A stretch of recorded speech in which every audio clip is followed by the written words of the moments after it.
अब आपको हटना पड़ेगा तो आ जाएंगे ना साथ फिर आ जाएंगे। अजय जी स्वागत है आपका बहुत बहुत।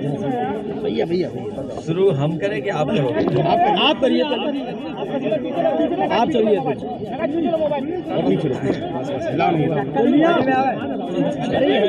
थोड़ा पीछे हो जाइए सर, थोड़ा सा। अरे अले जी आप भी पीछे हो जाइए, देखिए थोड़ा सा पीछे हो जाइए, थोड़ा सा बस बस बस बस। मैं प्रेस के लोगों का धन्यवाद देना चाहता हूँ। प्रेस के लोगों का धन्यवाद देता हूँ कि आपसे यहाँ मिलने का मौका मिल रहा है। अक्सर हम लोग किसी कमरे में या चलते एक दूसरे से बातचीत करते हैं। बहुत दिनों बाद जेल के सामने आपसे हम मुलाकात हो रही है।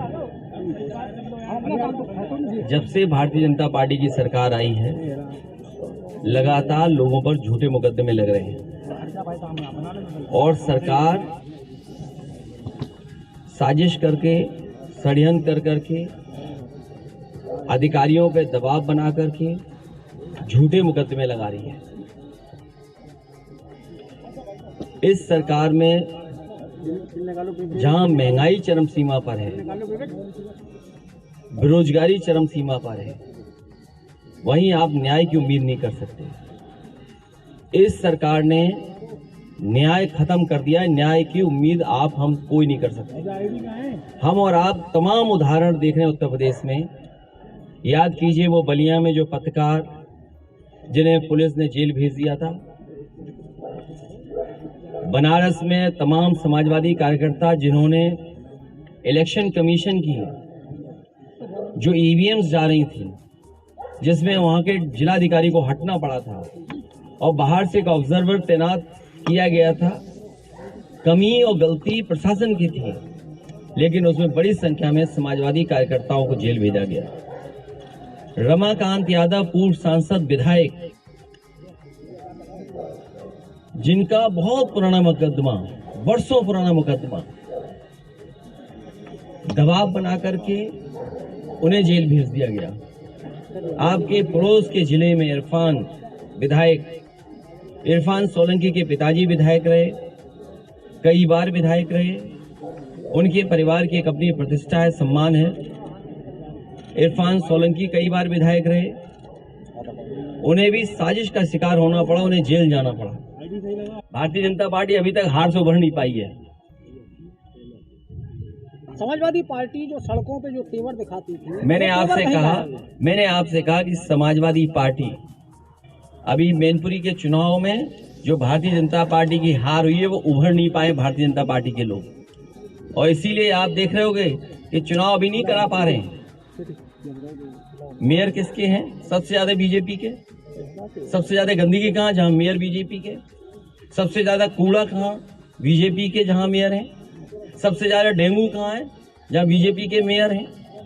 तो जहां समाजवादी पार्टी को संघर्ष करना है, समय आएगा, आप समाजवादी पार्टी का फैसला और संघर्ष देखिएगा।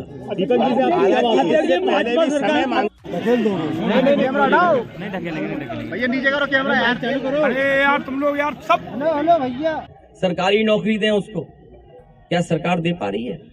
Custodian lab number 1 Uttar Pradesh में महिलाओं सबसे ज्यादा सुरक्षित हैं, नंबर 1 पर।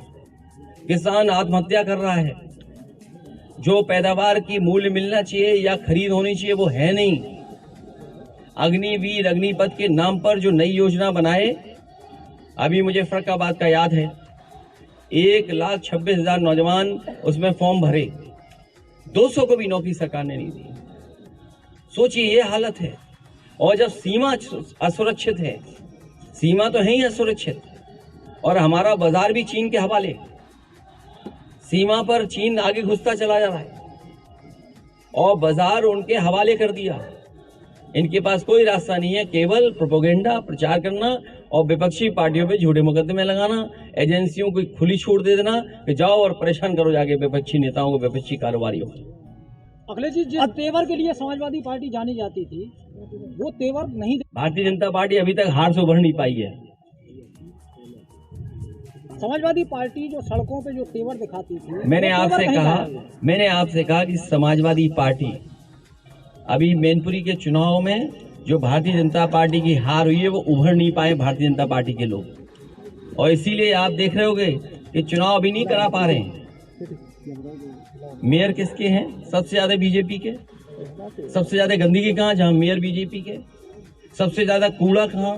बीजेपी के जहां मेयर हैं। सबसे ज्यादा डेंगू कहाँ है? जहां बीजेपी के मेयर हैं। तो जहां समाजवादी पार्टी को संघर्ष करना है, समय आएगा, आप समाजवादी पार्टी का फैसला और संघर्ष देखिएगा। समय मांगते रहे तो समय कब आएगा? पूर्व विधायक दीपक यादव को जो सुविधाएं मिलनी चाहिए वो सरकार के इशारे पे कोई सुविधा नहीं दी जा रही है। अध्यक्ष जी, दीपक यादव बसपा में भी जेल गए, अभी भाजपा में गए, ऐसा क्या है वो बार बार जेल जा रहे हैं? अध्यक्ष जी, ये सही सवाल पूछा है मैंने। भारतीय जनता पार्टी समाजवादी नेताओं को परेशान करके संदेश क्या दिया? अक्सर हम लोग किसी कमरे में बहुत दिनों बाद जेल के सामने हट जाओ यहाँ से थोड़ा सा हम अपना काम तो करिए भाई साहब। जब से भारतीय जनता पार्टी की सरकार आई है लगातार लोगों पर झूठे मुकदमे लग रहे हैं। थोड़ा हट जा भाई साहब, हम अपना ले बना ही रहे हैं। साजिश करके षड्यंत्र कर अधिकारियों तो देश के अगर आंकड़े निकालें तो इन्वेस्टमेंट दूसरे प्रदेश में क्यों जा रहा है? गुजरात क्यों जा रहा है? यूपी में क्यों नहीं आ रहा? आज बताइए, नौजवान को नौकरी रोजगार चाहिए, उसका भविष्य क्या है? क्या बीजेपी या आपके जो डिप्टी सीएम या सीएम इस बात की बात करते हैं कि नौकरी मिलेगी कि नहीं मिलेगी? नौकरी कहाँ है? अच्छा, महंगाई पे क्यों नहीं बात करते? आखिरकार महंगाई का जा कहाँ रहा है सब मुनाफा? तो ये बड़े सवाल हैं। हमें उम्मीद है कि इन सवालों का जवाब सरकार से आप लोग भी पूछेंगे। निकाय चुनाव की पूरी तैयारी है। मैं प्रेस के लोगों का एक बार फिर बहुत बहुत धन्यवाद देता हूँ। आपका भी बहुत बहुत स्वागत है। आजम जी की क्या भूमिका रहेगी पार्टी? उनके साथ भी बहुत अन्याय हुआ, आजम खान साहब के साथ। उन पर भी झूठे मुकदमे लगे हैं। जिस तरीके से आज यहाँ मैं मिलने आया हूँ झांसी रामपुर में, आजम खान साहब के ऊपर भी और उनके पूरे परिवार पर लगातार सरकार झूठे मुकदमे लगा रही है। अध्यक्ष जी, उनकी भूमिका क्या रहेगी? वो पार्टी में रहेंगे और वो पार्टी में रहेंगे, पार्टी के नेता हैं। क्या बड़ी जिम्मेदारी मिल सकती है उन्हें पार्टी? तो मिनिस्टर्स अलग अलग कंट्री में गए थे। कोई ब्राजील गया, कोई यूएस गया, कोई यूरोप में गया, कोई एम्स्टर्डम में गया और कोई ऑस्ट्रेलिया गया। आखिरकार ये मंत्री एमओयू क्या करके आए? इन सब एमओयू को विधानसभा में टेबल करना चाहिए। पत्रकार साथियों को जानकारी होनी चाहिए क्या एमओयू किए हैं। जनता को जानकारी होनी चाहिए क्योंकि जनता के खर्चे पर ही जा रहे हैं विदेश में, और जनता के खर्चे से ये कुछ कारोबार लाना चाहते हैं। जिस सरकार के पास कोई इंडस्ट्रियल पॉलिसी ना हो, कोई अगर कारोबारी यहाँ आना चाहता है तो किस पॉलिसी के तहत आएगा? जिस सरकार ने कोई पॉलिसी नहीं बनाई, अगर पॉलिसी बनाई हो तो बताएं। जिन डिप्टी सीएम की आप बात कर रहे हो वो भी विदेश गए थे किसी में, पता नहीं किस भाषा में क्या बात करने गए होंगे वहां। अगर उनका, और याद रखना, याद रखना आप जब विदेश गए होंगे तो इनकी एफआईआर की कॉपी भी जरूर पता कर ली होगी उन्होंने। तो आखिरकार असली बात यह है, असली बात यह है कि आप जिस के तहत इन्वेस्टमेंट लाना चाहते हैं वो इंडस्ट्रियल पॉलिसी क्या है? कोई कारोबारी अगर इन्वेस्ट करना चाहता है तो इंसेंटिव क्या है उसको? याद कीजिए, प्रधानमंत्री यहाँ कितनी बार आए, उन्होंने कहा यहाँ पर ये बनेगा, ये बनेगा। आप बताइए कितना हम आगे बढ़ गए? क्या इन्वेस्टमेंट आ गया? अब तो 8 साल हो गए कि नहीं हो गए दिल्ली की सरकार के, और अभी चुनाव आने जा रहा है 24 में, 1 साल बाद। जो काम 8 साल में नहीं हुआ वो 1.5-2 साल में कैसे हो जाएगा बताइए आप? तो डिफेंस एक्सपो के नाम पर और डिफेंस के नाम पर आपको धोखा दिया गया कि नहीं दिया गया? और फिर किस पॉलिसी के तहत इंसेंटिव दे रहे हैं? क्या इंसेंटिव दे रहे हैं?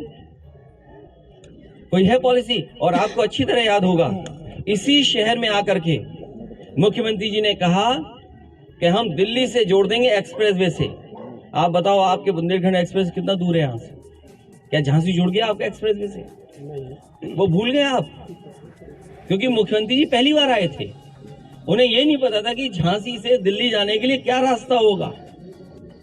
अगर उन्हें ये पता होता तो शायद अलाइनमेंट भी एक्सप्रेसवे का ऐसा होता कि झांसी जुड़ा होता आपका।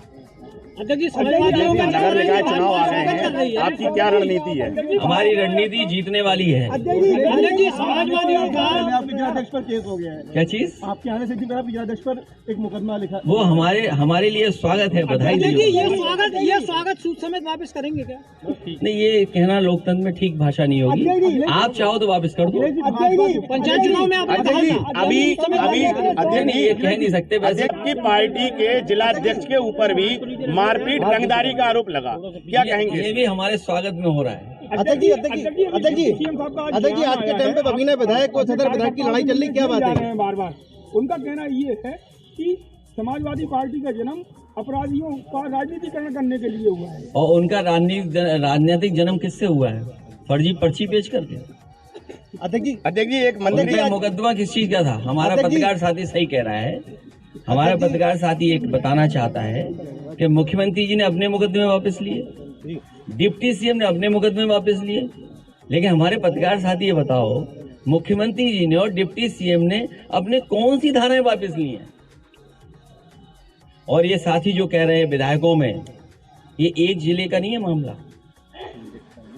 विधायक बीजेपी के लोगों पर, और झगड़ा वो याद होगा आपको, जूतों वाला झगड़ा जी।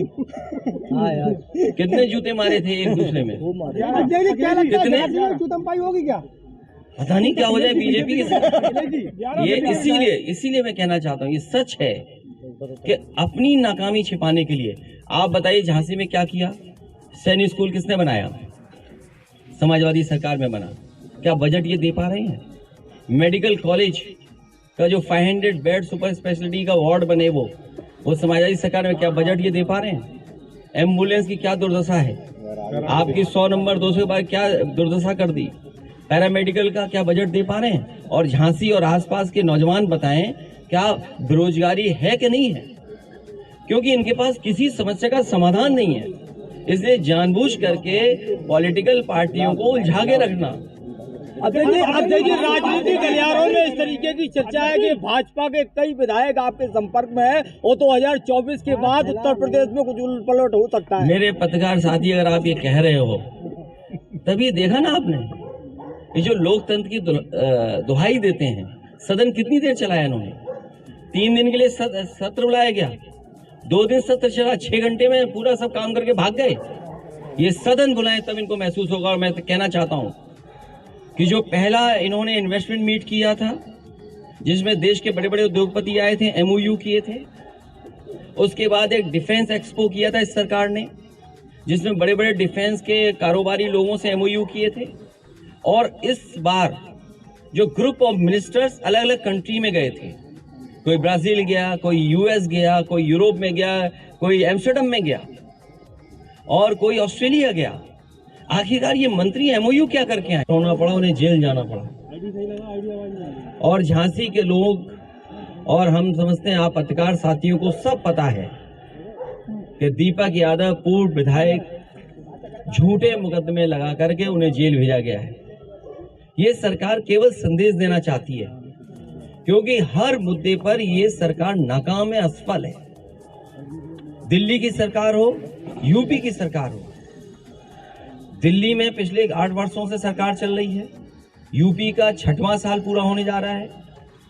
किसी भी समस्या का समाधान ये सरकार नहीं ढूंढ पाई है, और जिस सरकार के पास समाधान नहीं है, वो जानबूझ करके ध्यान हटाने के लिए झूठे मुकदमे लगा रही है।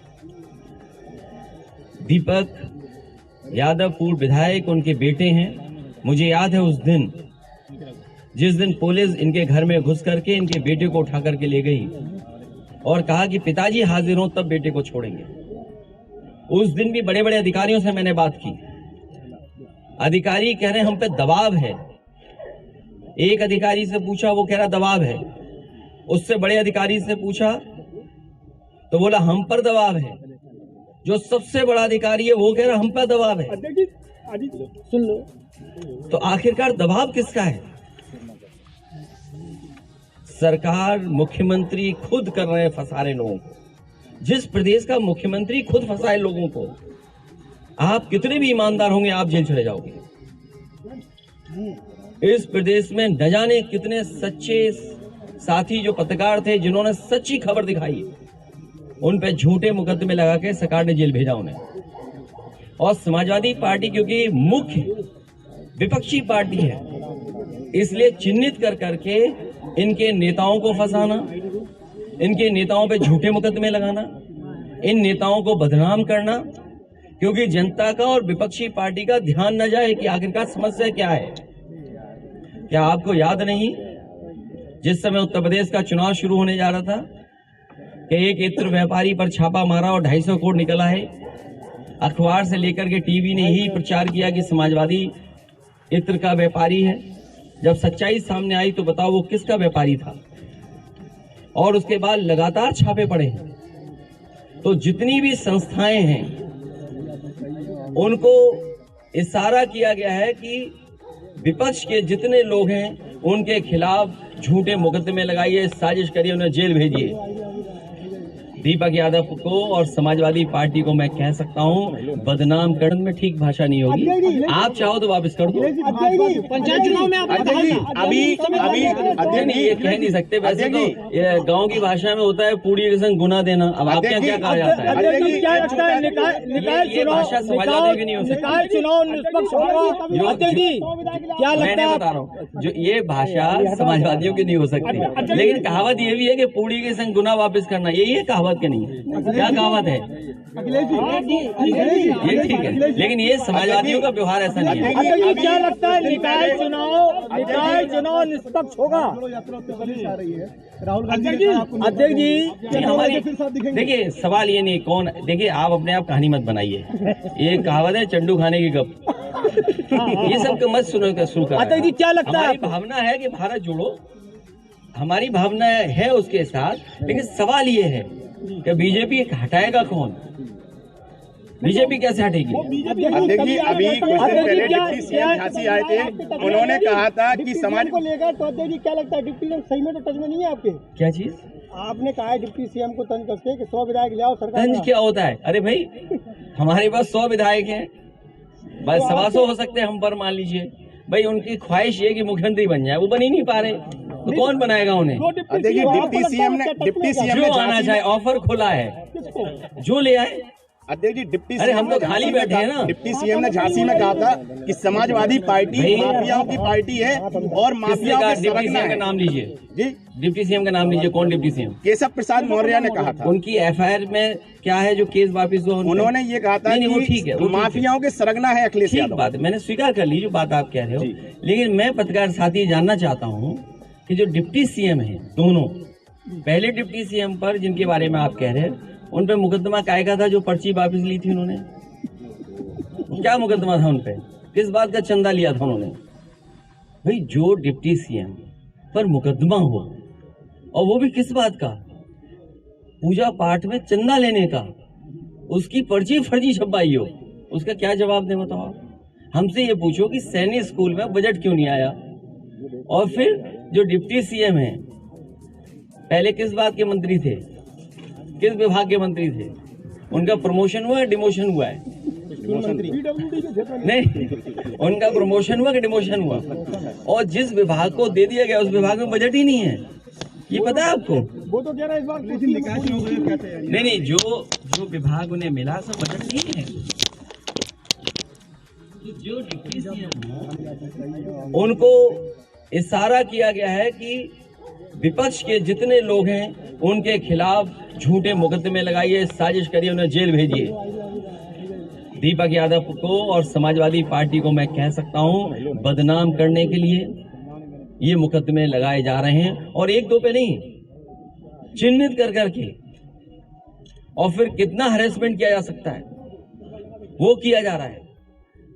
सरकार का काम ये नहीं है, और समय बदलता है, सब समय सबका आता है, लेकिन ये पहली बार ऐसी परंपरा देखने को मिल रही है कि जहां पर संस्थाएं हाथ खड़े कर दे रही है, ये सरकार के इशारे पर संस्थाएं हाथ खड़ा कर दे रही हैं।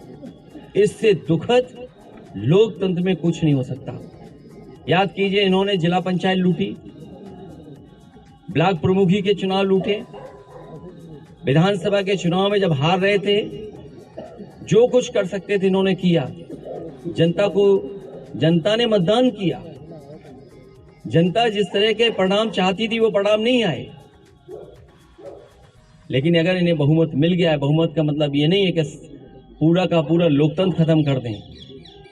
इसलिए ये सरकार जिस रास्ते पे जा रही है, समाजवादी पार्टी लगातार लड़ती रहेगी। हमें उम्मीद है कि न्यायालय से न्याय मिलेगा और बहुत जल्दी ये छूट करके आएंगे। और जहां तक जनता का सवाल है, जनता के हर मुद्दे पे ये सरकार असफल है। महंगाई चरम सीमा पर, कोई समाधान नहीं। बेरोजगारी चरम सीमा पर, कोई सवाल जवाब नहीं। न्याय की उम्मीद कोई नहीं कर सकता। जितनी भी व्यवस्थाएं की गई थी, चाहे एम्बुलेंस की हो, वो बर्बाद कर दी। पुलिस की 100 नंबर जो 112 कर दी, वो बर्बाद कर दिया। स्वास्थ्य सेवाएं पूरी ठप, मेडिकल कॉलेज बर्बाद कर दिए इन्होंने। और क्या दिखा रहे तमाशा, क्या इन्वेस्टमेंट के लिए मंत्री जाएंगे? दुनिया के अलग अलग हिस्सों में जा रहे हो अगर मंत्री इन्वेस्टमेंट लेने, क्या दुनिया के वो लोग ये नहीं जानते कि यहाँ पर अन्याय कितना है? क्या वो डेटा नहीं जानते हैं? कस्टोडियल डेथ सबसे ज्यादा है उत्तर प्रदेश में। अभी जो मारा गया पुलिस के वजह से, पुलिस ने मार मार कर जान ले ली। बलवंत सिंह की जान गई। बताओ उसके परिवार की क्या मदद की इन्होंने? 1 करोड़ की समाजवादी पार्टी ने मांग की है कि उसके परिवार की मदद हो। 1 करोड़ की सरकारी नौकरी दें उसको। क्या सरकार दे पा रही है? Custodial death number 1 Uttar Pradesh में महिलाओं। और हमारा बाजार भी चीन के हवाले। सीमा पर चीन आगे घुसता चला जा रहा है और बाजार उनके हवाले कर दिया। इनके पास कोई रास्ता नहीं है, केवल प्रोपेगेंडा प्रचार करना और विपक्षी पार्टियों पे झूठे मुकदमे लगाना, एजेंसियों को खुली छूट दे देना कि जाओ और परेशान करो जाके विपक्षी नेताओं को, विपक्षी कारोबारियों। अखिलेश जी, जिस तेवर के लिए समाजवादी पार्टी जानी जाती थी, वो तेवर नहीं दिखाई दे रहा है लगातार कार्रवाई होने के बाद भी। कहाँ अभी आपने मैनपुरी की हार देखी। भारतीय जनता पार्टी अभी तक हार से उभर नहीं पाई है। समाजवादी पार्टी जो सड़कों पे जो तेवर दिखाती थी, मैंने आपसे कहा कि समाजवादी पार्टी अभी मैनपुरी के चुनाव में जो भारतीय जनता पार्टी की हार हुई है, वो उभर नहीं पाए भारतीय जनता पार्टी के लोग। और इसीलिए आप देख रहे होंगे कि चुनाव अभी नहीं करा पा रहे हैं। मेयर किसके हैं? सबसे ज्यादा बीजेपी के। सबसे ज्यादा गंदगी कहाँ? जहाँ मेयर बीजेपी के। सबसे ज्यादा कूड़ा कहाँ? बीजेपी के जहाँ मेयर हैं। सबसे ज्यादा डेंगू कहाँ है? जहाँ बीजेपी के मेयर हैं। तो जहाँ समाजवादी पार्टी को संघर्ष करना है, समय आएगा, आप समाजवादी पार्टी का फैसला और संघर्ष देखिएगा। दीपक जी, पहले भी समय मांगते रहे, तो समय कब आएगा वो?